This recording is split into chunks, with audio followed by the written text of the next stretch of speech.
New Year's resolutions. Probably the single largest collection of broken promises we make to ourselves on an annual basis. My name is Brian McIntosh. This is the Daily Dose. And what is it about New Year's resolutions that we just can't seem to stick to them? You know, we wake up every January 1st and make the same three promises to ourselves, right? I'm going to make more money. I'm going to lose more weight. I'm going to quit a bad habit. And what happens? We stay committed to that idea for a day, a week, maybe a month, and then things just kind of fade out. And that is something called the law of diminishing intent. And it's a universal law. It affects us all. Every single one of us is guilty and will be guilty until we're dead because it's part of our human nature. But I want to let you know that you can resist the law of diminishing intent. And one of the ways that you can push back against this universal law is to start thinking about your New Year's decisions. Now, you'll notice that I didn't say resolutions. A New Year's resolution, yeah, if it was truly a resolution, if you were truly resolved, it would mean something. But we use it as a cliche. So, as a psychological tool to kind of help you leapfrog that cliche of a New Year's resolution, I like to call them New Year's decisions. I've decided this is the way things are going to be. I've decided this is something I'm going to do. I've decided this is going to happen in my life. If you can get down and dirty with your New Year's decisions now, you're going to find that they stick a little better because you view them differently than just the same old New Year's resolutions that you've had for year after year after year. But when it comes to your New Year's decisions, start thinking about them now. Today's the 21st of December. 10 days until the new year. How much thought, time, and energy have you put into your New Year's resolutions in the past? As opposed to this year, I'm going to encourage you to take the next 10 days and to sit down and to map out what you want your 2015 to look like. Look, if you're serious about having a better financial year, a better health and wellness year, a better relational year, a better walk with your spiritual deity kind of year in 2015, then you've got to sit down and write out what that looks like. Because the reality is, if you say, I want to make more money, I can hand you a dime, problem solved, you've made more money.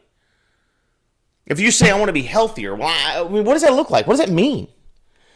If you say, I want to be in better shape, how so? In what way?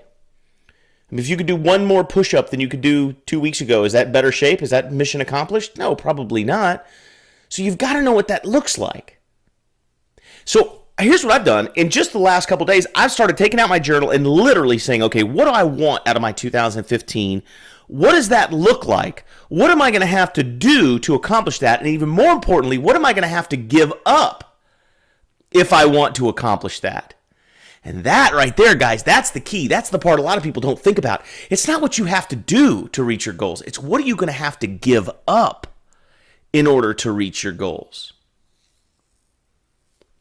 And if you'll sit down with a notepad, nice and quiet, in a place where nobody's bothering you, and say, okay, these are the things that I want for my 2015. This is the kind of year I want to have. These are the kind of magical things I want to see manifest in my life. This is the kind of body I want. This is the kind of bank account I want. This is the kind of spending life I want. This is the kind of lifestyle I want to have. This is the kind of spirituality I want to have. This is the kind of marriage I want to have. These are the kind of kids I want to have. And if you'll map this stuff out, then you'll say, okay, 2 columns. Column 1, what do I need to do to make that happen? And then column 2, what am I going to have to give up in order to make that happen?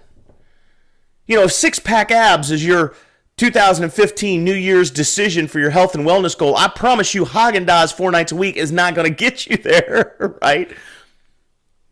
So you got to figure out not only what do you have to do, but what do you have to give up? And if you'll sit down and do those things and map out 3 goals, any kind of goals you want. Most people do 1 financial goal, 1 health and wellness goal, 1 relationship goal, but you can do whatever you want.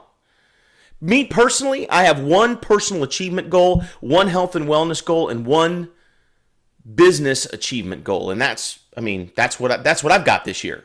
Okay, coming up. But you sit down and map out exactly what it is you want. Figure out those 3 things, and then figure out what do you need to do and what do you need to sacrifice, and then study on it, meditate on it, and then start now. Don't start on November. Don't start on January 1st. Start now. As soon as you've got them mapped out, as soon as you know what you need to do, you go to work on it right now. Because if it's a decision to change your life for the better, why would you waste one more day in mediocrity? January 1st is just a date on the calendar. 2015 is just another number at the end of 201 in terms of the years of your life. If these things truly matter to you, don't make them New Year's decisions. Make them today decisions and resolve to change your life starting now. If you do that, you're going to have one magical 2015. That's the dose, guys. Make it an awesome year.